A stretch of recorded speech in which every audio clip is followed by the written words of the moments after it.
Welcome. I want to talk today about the next assignments we're going to be doing. We are going to be working with the NACE Career Readiness Competencies. And if you click on the heading, that is hyperlinked, so you can go directly to the website and see what those look like. But this is the National Association of Colleges and Employers, and they talked with employers about what they look for when they're hiring. So the NACE skills are skills that make you hireable. They are the skills that employers across many industries say that they want. And the good news is you definitely have some of these already. What I want to do in this next section is help you recognize and communicate those skills that you have. Chances are there's some you haven't developed yet, and that's okay. And you're going to want to think about ways to develop them. So when you go to the NACE website, you're going to see that they have career and self-development, communication, critical thinking, equity and inclusion, leadership, professionalism, teamwork, and technology. And I want to go through what some of those mean. But before we do that, I want to go through what I'm expecting from you. So this assignment has three parts. The first part is you're going to give a speech with 1 to 2 strengths and examples. And when you give examples, I want you to be really specific. I want you to talk about an afternoon or a week where you had a specific thing that points to these skills. And if you look in the folder, you'll see a sample outline with a student who talked about translating medical terminology for his grandma and how he used leadership to get his 5 siblings on the same page. So that's examples of being really specific, not just a general, I'm good at this, but here is an example of how I'm good at it. Then I'm going to ask you to fill out the inventory and turn it in. And my guess is that you're going to have in the general skills about 3 strengths, 3 neutrals, and 3 areas you want to work on. And then I also gave you 6 communication specific skills because this is a communication class. And my guess is you'll have 2 strengths, 2 neutrals, and 2 areas you want to work on. It's okay if it doesn't work out exactly that way, but that's sort of what I'm expecting. So for the general skills, all you need to do here is put strength, neutral, or weakness. And then here again with the communication skills, just put strength, neutral, and weakness. Now, with your strengths, I want you to write down several specific examples that illustrate that as a strength for you. And with your areas for growth, I want you to put down if you notice specific areas you're weak in it, but also what your plan is to improve. Remember, you have time, right? You're in college, which is amazing, and you have time to work on this. But these are areas that you can expect employers to look for when they are hiring. So the first one is career and self-development. And that means you need to actively grow your career. You need to know your strengths and weaknesses. You need to build professional relationships, and you need to know how to improve areas that you need to improve for your career. So some examples would be asking your clinical supervisor for feedback after a shift, asking for help when you need it, joining the nursing club to meet people in your field, taking a workshop at the Career Center or Resume, asking a professor to connect you with someone working in criminal justice.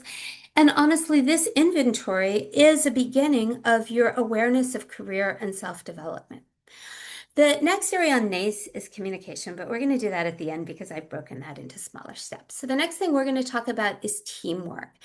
That means you need to work well with others who are different from you, do your fair share, and help the team succeed and not just yourself. So completing a group project where everyone has different schedules and strengths, working with classmates from different majors on a science lab, being assigned to work with a difficult patient alongside other nursing students, coordinating with your study group to prepare for finals. Next, we have critical thinking. This means solving problems using evidence and not just your feelings, figuring out what's actually causing a problem, making decisions based on facts. And I also have to say, when we're working with AI, critical thinking becomes incredibly important. So, examples: a child in your daycare is acting out, and you observe patterns before jumping to conclusions. I have to say, as a mom of an 8-year-old, it's so important to notice what causes meltdowns instead of blaming the child for the meltdown. Your patient's blood pressure is high, and so you're going to check the medication list before calling the doctor. You're failing a class. You analyze why, decide what to do, ask for help, and present a professor with your plan to get caught up. Professionalism, showing up on time and prepared, dressing appropriately, keeping your personal life separate from work, and representing your workplace well. So, examples: you arrive to your shift 10 minutes early at the hospital, so you're ready to work at the start time. Not checking your phone during an internship. Wearing scrubs to do your clinical rotation. Not gossiping about patients or coworkers or putting it on social media. Leadership. You don't need a title to be a leader. Notice what people are good at and help them use those skills. Take initiative when something needs to be done. And I also think good leaders make sure everybody gets recognized for the work they do, because people are way more likely to work hard and give it their all when they feel seen and recognized. So, volunteering to organize your group's presentation, asking a classmate who's very quiet but good at Excel to make a budget spreadsheet, and then giving him credit for it at the presentation. Speaking up when your clinical team is about to make a mistake, starting a study group when you notice people are struggling. Those are all leadership. Equity inclusion. I have to say, I think OSTA students are very good about this, but it's always something we can also all work on. So, respecting people whose backgrounds are different than yours. Recognize that fair doesn't always mean treating everyone the same. Speaking up against discrimination. So maybe you learn a few words in your patient's language to make them feel comfortable and use an interpreter to get correct information. Understanding diverse cultural communication styles. Not assuming someone's immigrant status or religion, and don't assume that status or immigrant status or religion means anyone's better than anybody else. Including the quiet student in your group discussion, and advocating for accommodations, what's sometimes called universal design, to include everyone.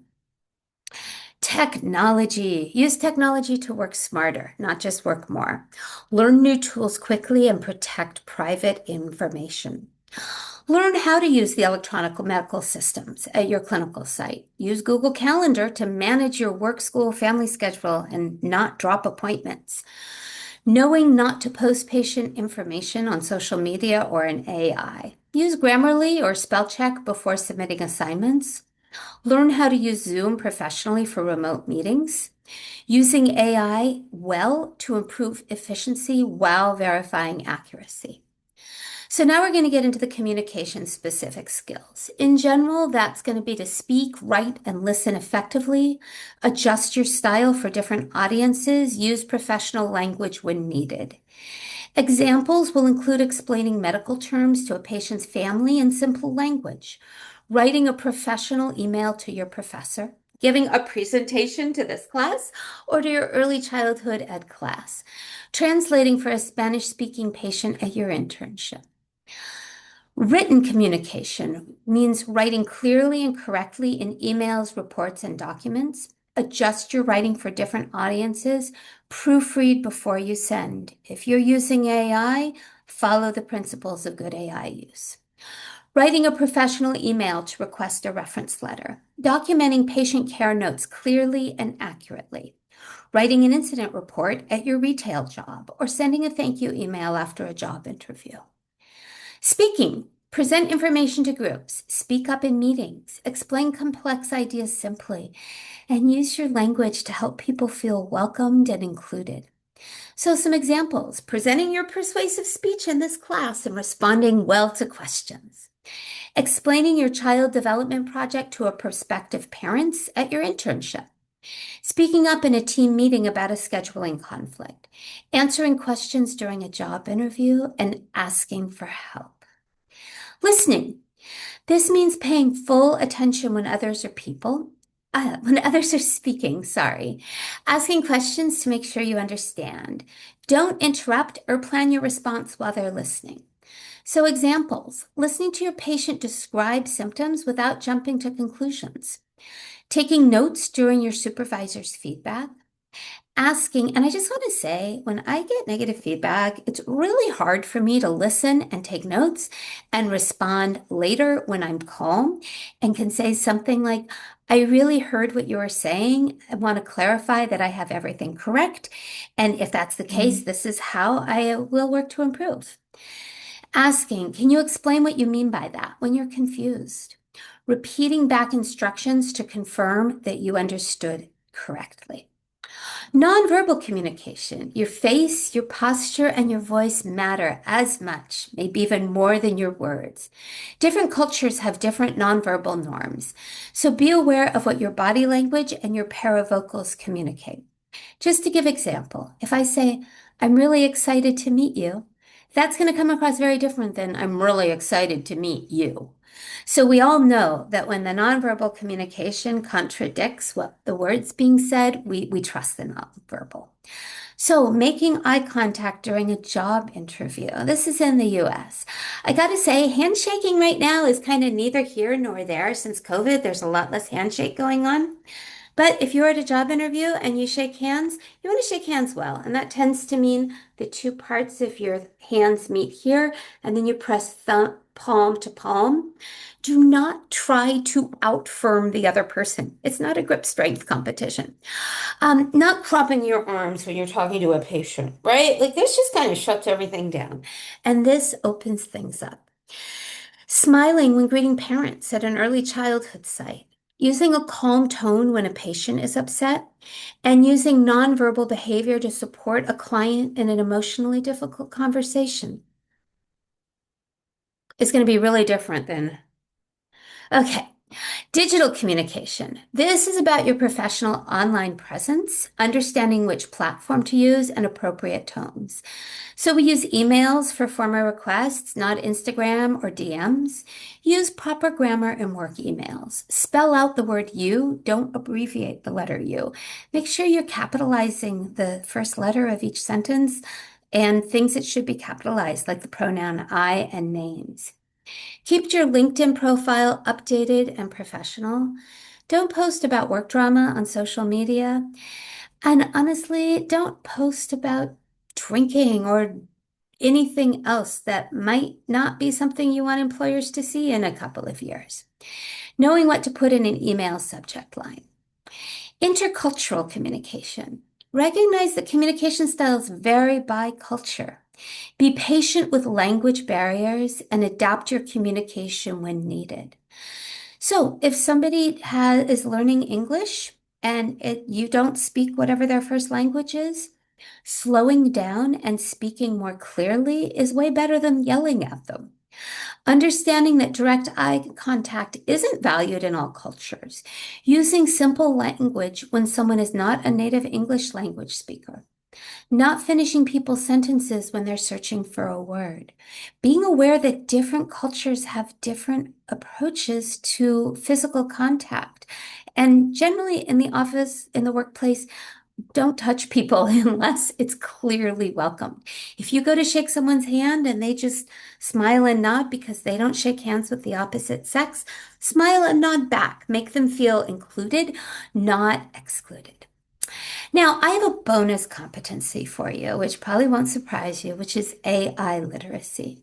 So use AI tools ethically and effectively. Verify AI generated information and understand AI's limitations. And honestly, understand that AI is changing so fast that what you learn in January of 2026 may not be what you're using in August of 2026. But know what information is okay to share with AI and what isn't.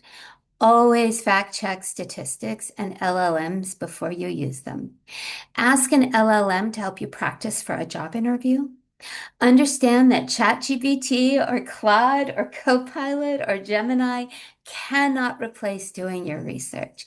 And cite your AI assignments when it is required. So, putting it all together, I'd like you to review the full competency list in the handout, complete the self-assessment, Assessment, rate yourself honesty. For strengths, think of two or three with specific examples where you've demonstrated that skill. And be prepared to share one or two strengths in your career readiness speech on January 6th. You already have many of these skills. You just need to recognize and communicate them. Employers hire people who can name their strengths with real examples. Thank you. Okay,